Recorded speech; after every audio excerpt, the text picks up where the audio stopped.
তুমি যেখানে আছো প্লিজ আসো না, আমি বিয়ে করবো না। প্লিজ তুমি আসো।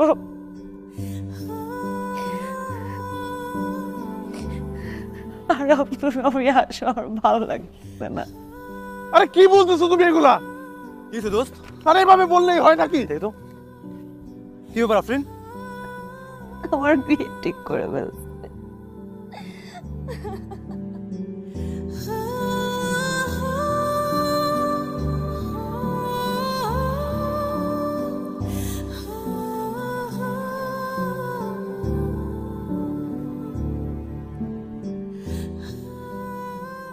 আফরিন তোমার কথা আমাকে বলেছে।